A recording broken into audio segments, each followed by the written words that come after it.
remember when, as a kid, I got my first real basketball. I loved the feel of it in my bands.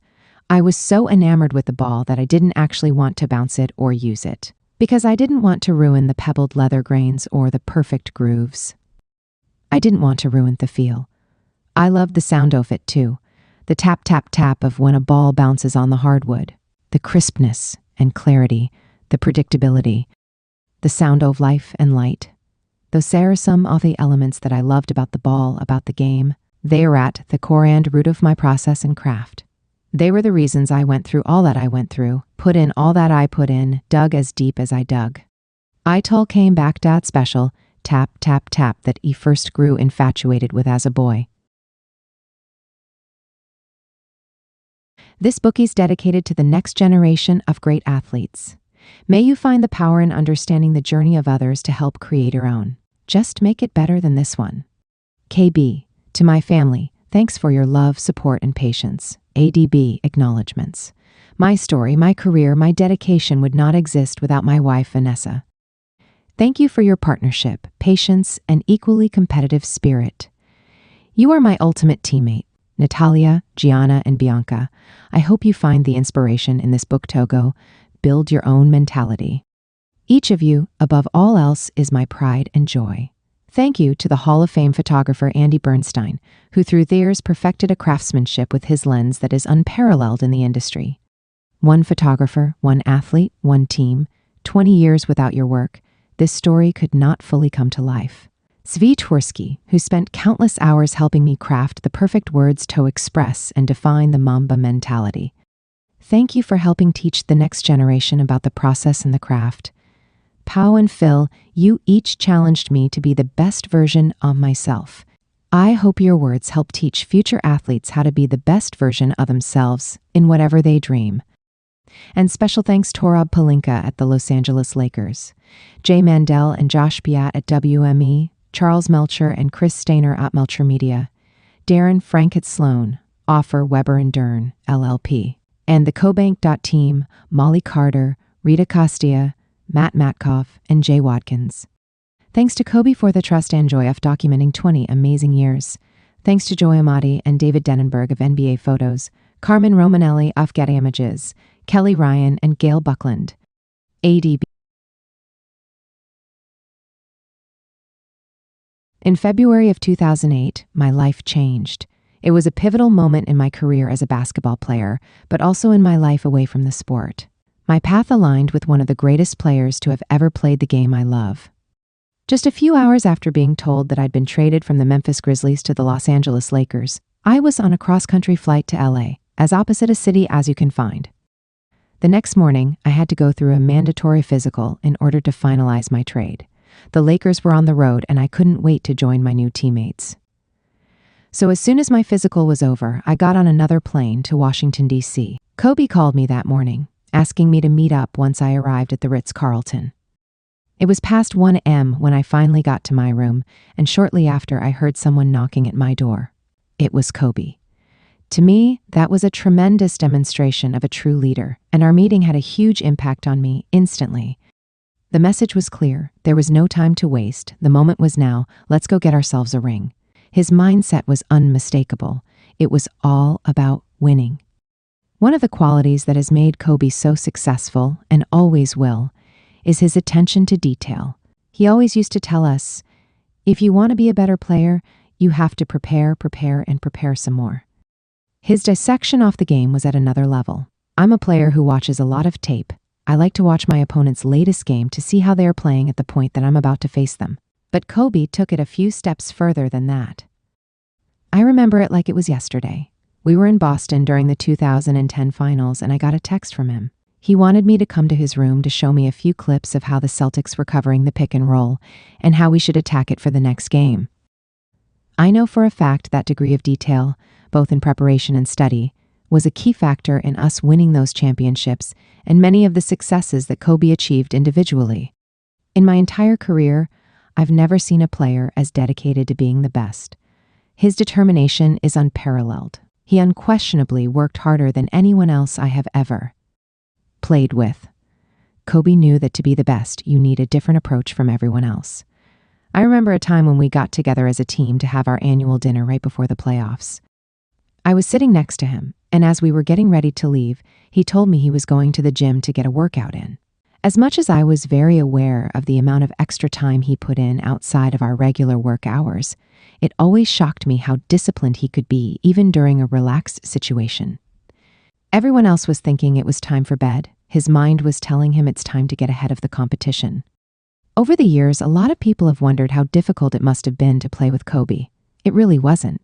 All you had to do was understand where he was coming from, what he was about, and how badly he wanted to win.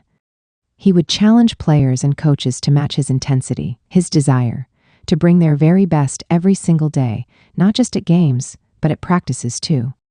Kobe wanted to find out what you were made of, and if he could count on you to help him win, plain and simple. I will always be thankful to him. He brought the best out of me as a basketball player, and he made me a stronger person too. Our time was truly invaluable. I'm the oldest sibling in my family, and I always try to be an example for my two younger brothers, challenge them when I think they need to be, and praise them when they deserve it. Kobe is the closest thing to an older brother for me. He never hesitated to tell me things as they were, never sugarcoated anything for me, and challenged me along the way so I could give my best at all times. Through the best moments, but especially during the harder ones, our bond only got stronger, and we have always had each other's backs, just as brothers would. Enjoy this magnificent book, which reflects some of what I've shared here with you, the qualities of an extraordinary person. I have no doubt that you will be inspired. Warning: if you are going to invest your time in reading this book, be prepared for an adventure in high-level basketball. It will certainly offer a deeper understanding of detailed and dedicated way Kobe Bryant approached the game. It's one thing to have talent, but another to have the drive to learn the nuances. James Naismith is credited with having said basketball is an easy game to play, but a difficult game to master. This is a window into the mind of someone who mastered it. The combination of Andy Bernstein's exceptional photography and Kobe's insights might make you a better player if you're inclined. Kobe came into the NBA with a desire and talent to become one of the greatest players of all time. He achieved that goal through his dedication and perseverance. The opportunity to play for the Lakers, a historic franchise, gave him an audience and a forum, but his level of success came entirely from within. Kobe and I first met in 1999 at the Beverly Hills Hilton on the day I was formally announced as the Lakers coach. We were in a suite before I went down to meet members of the press assembled in the ballroom. Kobe wanted to impress upon me how happy he was to have the opportunity to play in the triangle system and how much he already knew about it. He was already a student of the game and had studied various aspects of the offense. Here he was, 20 years old, sounding like he'd been a pro for a decade. By nature, the triangle offense is confining and disciplined. There is little room for a player to just go rogue. It was a planned, programmed way to play.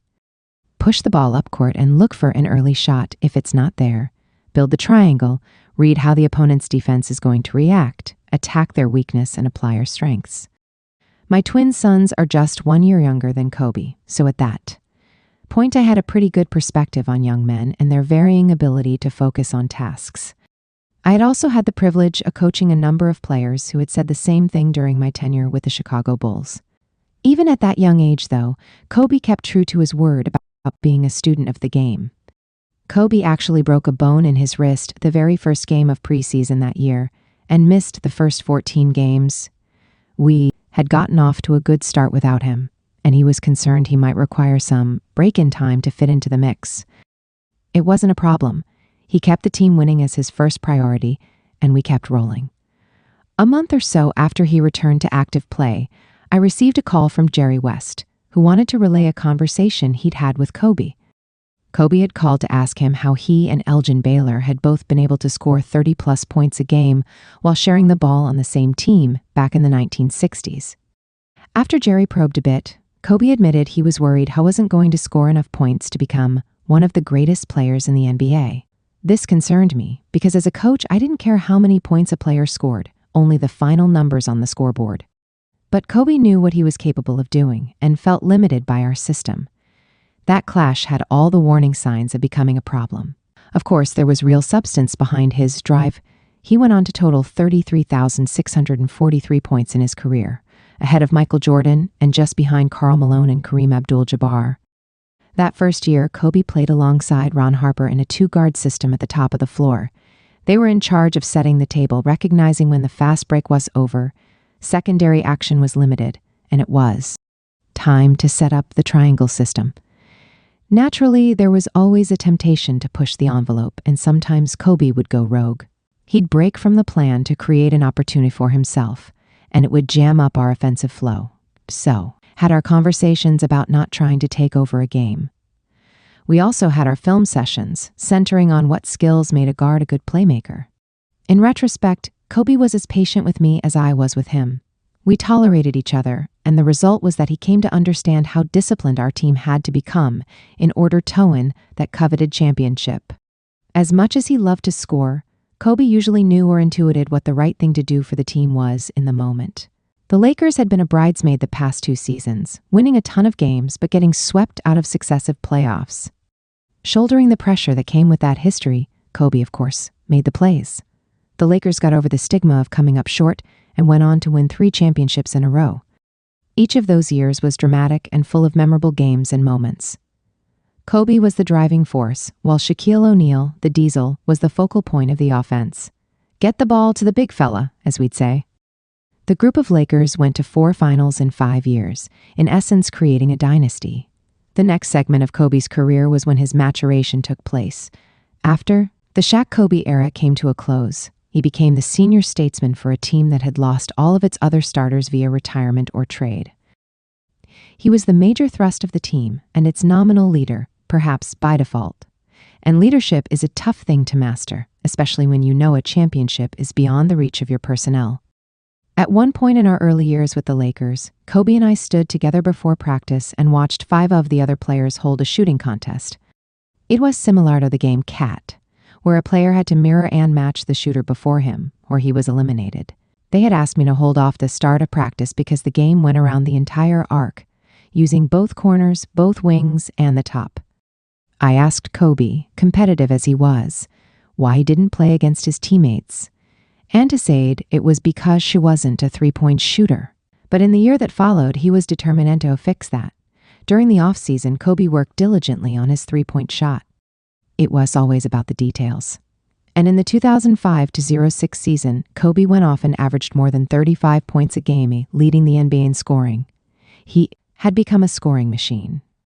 I could go on listing records and accounts of his scoring prowess, but that was really a side note to Kobe's evolution as a player. My staff would meet 8:30 a.m. at our facility before a practice or game to prepare for the coming day. More often than not, by the time he pulled in, Kobe would already be parked in the car next to me designated spot, taking a nap.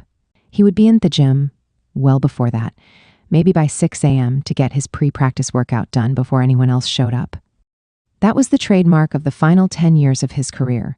Kobe led by example for his teammates. They couldn't keep up, but they were always challenged by the example he set. In 2007, I met with Kobe to discuss the Olympics in China. That team was packed with stars and had practiced together that summer in preparation for the next year, when they'd go on to win gold. My message to Kobe was this: if you are going to do the extra off-season things, you must recognize you only have a certain amount off time left on your legs. Practice is not a big concern of mine, you know the system. I will give you as much time as you need between games to recover, if you will keep your leadership intact by being present.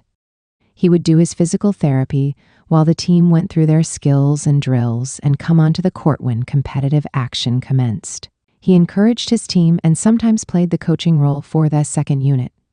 He was watching Kobe go through extreme routines to get himself ready to play games and thought there might be a window of 5 or 6 years left in his career.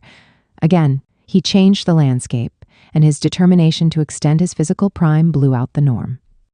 He played almost 10 more years of NBA high-intensity basketball, which stands as a measure of his character. The photographs in this book are a testament to the manner in which Kobe has thought about the game. In fact, the way Kobe approaches basketball has prepared him for the next phase of his life, one that already looks as interesting and intense as his long career with the Lakers.